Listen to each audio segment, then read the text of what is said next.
Greetings, fellow adventurers, and welcome to Neverwinter Nights 2 yet again. A couple weeks ago, I put out a video asking people to come up with adventurer ideas so that we could play this game, so that I wasn't just making the party by myself, and so that people would be more interested in watching, because this is honestly one of my favorite games that I've played on computer, and that's mostly because it runs the D&D 3.5 engine, which I absolutely love to play, both on a from a mechanical standpoint and from a lore perspective as well. And I was really excited by a lot of the stories that people came up with, and I just want to say, first of all, some of the comments were blocked thanks to YouTube's auto spam detection system, which used to let me approve comments, but no longer lets me do so. Maybe it's because of my browser, I don't know. At any rate, I want you to know that I still read those comments that were marked as spam for whatever asinine reason, and you know, we're gonna meet the party today. We're gonna build the party, and I just want to go ahead, you know, take away the suspense and let everyone know. You know, you'll know your character.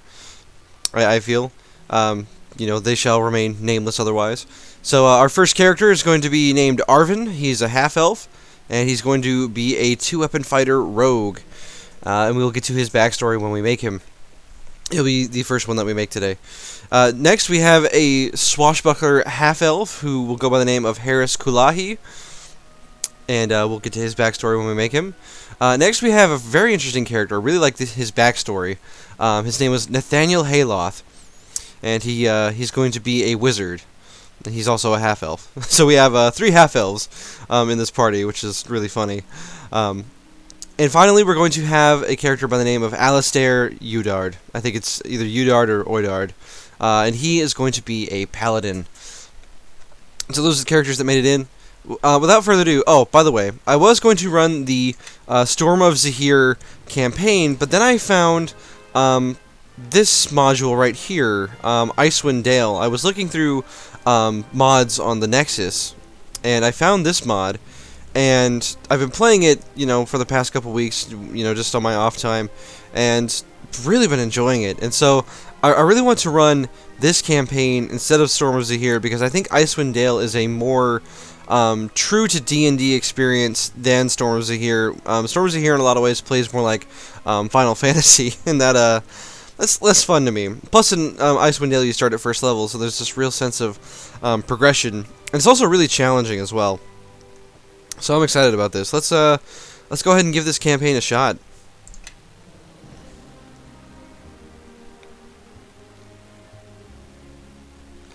Okay, so we're going to make either in this video or across a couple of videos, we're going to attempt to make the party, and it may vary depending on the actual characters themselves and seeing how long that they take to make.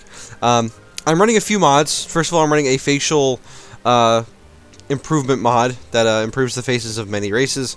Not dwarves, unfortunately, but half-elves definitely are one of the races that have been improved. So let's see. First, we've got Arvin. We've got our rogue, and what we're gonna do is we're gonna make him really kind of a smaller guy, because he's a rogue. He's not supposed to be noticed. And I like this this facial hair. It makes him seem kind of shady. Let's find him some good hair here. I like this. Okay. Go ahead and give him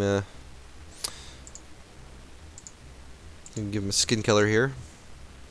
Let's go with this whitish one, and eye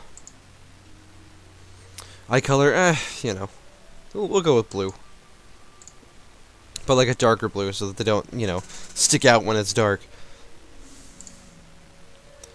We'll give him darker hair as well. There we go. And then I don't think his hair has an accessory, but if it did, it would probably be like this darkish green color. Okay, so now let's go ahead and pick his class. We're going to, of course, pick a rogue. However, I have downloaded this prestige class mod that adds in a bunch of prestige classes, modifies existing ones, and adds in a bunch more features. And I want to get Arvin here into this Night Song Infiltrator class. And this has to do with his backstory and the idea that he is initially from a guild, which we will find out about at the end of his character creation here. And so to do this, we basically just need to take the alertness feat at some point, and get his disable device up to 10 ranks, which we can totally achieve by level 7 of the rogue class. Which may take a while, but, you know, is what it is. So yeah, let's go ahead and get him into the rogue class here. Let's just double check on the requirements for this prestige class so we don't forget anything. So we really need to get disable device, open lock, and search. So 3 things that a rogue is basically going to have anyway. Okay. And then just the alertness feat. We just have to remember to take alertness at some point. Arvin is chaotic good. Allegedly. And, who to worship? Who is a good, chaotic, good deity? Would he worship Corellin Larethian, the god of the elves? Maybe, but I think he would be more suited towards a sort of a thieving type deity. So let's try to find one. Let's see, Lyra is about deception, illusion, mist, and shadow. Valcour is chaotic good, but he's about sailor ships and naval combat. Doesn't really make sense. Although, Harris Kulahi, our swashbuckler, he is going to be... He might actually really look into that. Alright.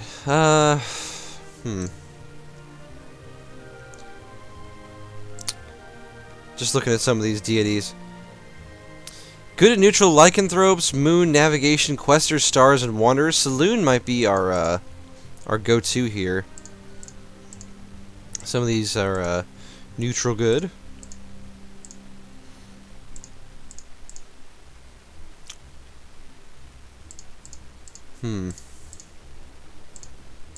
Yeah, you know, I think it's Saloon is definitely going to be our pick here. I think she makes the most sense. Alright. Alright, now we need to pick his stats. And I'm sure some people are going to be less than approving of my stat choices.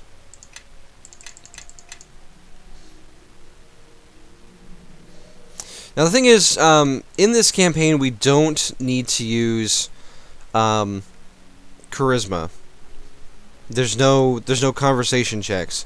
So having any charisma doesn't matter, and more to the point, he's sort of a skulker. He doesn't, you know, he's definitely someone who indulges in skullduggery. So I don't think that we need to give him any charisma. We can just leave that at 8.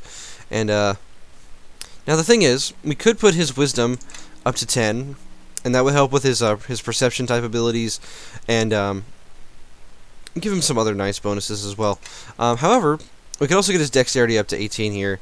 And I think that's what we're going to go ahead and do, because having 18 dexterity to start with is really going to help him out in doing what he wants to do. 14 constitution is going to help him out as well, and 10 strength is not going to be great at first until he picks up the weapon finesse feat, which unfortunately he can't do till 3rd level because he's a rogue, and they don't have the base attack bonus at 1st level to get that. Which this is all going to be mumbo jumbo for those who haven't played D&D 3.5, but that's okay. Just follow along. Or if nothing else, just, you know, watch the next episode where we're not building. So let's see. Appraiser. +2 appraise, +1 lore, -1 spot, -2 bluff, -2 sleight of hand. It doesn't really make much sense for our thief here. Do any of these backgrounds really make sense for a sort of thiefy type character? Troublemaker makes a lot of sense. Reflex save, set trap, sleight of hand. Boredom or malice led you to play a variety of tricks on people and consequently get into trouble. Curiosity always got the best of you, and you had difficulty resisting temptation. The -2 to will save is a pretty tough sell. I can't say I'm really about that. As much as I would like it to be his background, I just don't know if it's worth it, because there's not really anyone to pickpocket in this campaign, and set traps isn't that useful either. So it would be cool from like a roleplay perspective, but I don't think it really works here. Wild Child doesn't really make sense either, because he's a thief, you know, he's done this before. So let's go with Veteran, because he's trained. You know, it says you're supposed to have fought against the armies of the King of Shadows, but let's go with Veteran here. Give him a +1 to his Fortitude save, and a -1 to his diplomacy skill. We're going to customize because I don't like, pre-built stuff. We're going to go with the appraise skill because this affects our buying and selling of things. We're going to go with the hide skill. We're going to pick up disable device. I'm going to pick up move silently, the open lock skill, and search. We could pick up perform, but I don't really see much use unless you're a bard. We will pick up the tumble skill. I will pick up use magic device because having an extra person to use scrolls in this campaign would be particularly useful. One thing I found kind of vetting this campaign, this module, was that there are a lot of consumables to be used, and particularly like scrolls. So having somebody else apart from the wizard who can use scrolls would be really cool, especially for like divine scrolls, because we're not going to have a full cleric this game. Alright, the only other skills I can think to give him in his current state would be the, it would be spot and listen. So let's go ahead and give him those. Okay. Alright, and then we need to give him a feat. Tons of feats to pick from. Now, one thing Neverwinter Nights gives that's kind of like this really, really awesome feat is that first level you can pick up Luck of Heroes. It gives you a +1 on all your saving throws and a +1 to your armor class, which is really nice, but given Arven's specialty here, shall we call it, we are instead going to go for a different feat. Now, we could go for 2-weapon fighting here at first level, but there's a problem. If we pick up this feat, and he uses 2-weapon fighting, he's going to be at a big disadvantage because he doesn't have the ability to use weapon finesse yet. And that's a problem, as you might imagine. He would be at a -2 penalty with both of his attacks. Now, that being said, once he hits level 3 and he can pick up weapon finesse, then he can get his attack bonus up again, and he'll actually be much more useful, and he'll be very sneaky stabby. So, I think what we are going to do is we are going to pick up 2-weapon fighting after all at first level here, even though it's suboptimal. But the only reason we're doing that is because we can't pick up weapon focus. And then at 6th level, we'll pick up the alertness feat, and that way he can qualify for the Night Song Infiltrator, which will be really cool.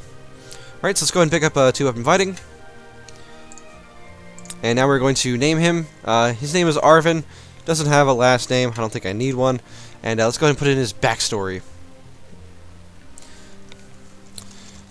Arvin formerly worked for a guild named Paradox, where he would steal things and then sell them back to people for less, but still at a profit to himself. He fights with 2 weapons because it means he gets twice as many daggers to put in someone's back.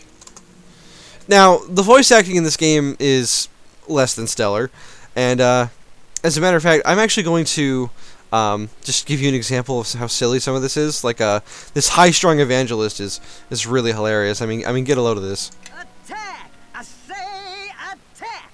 That's just...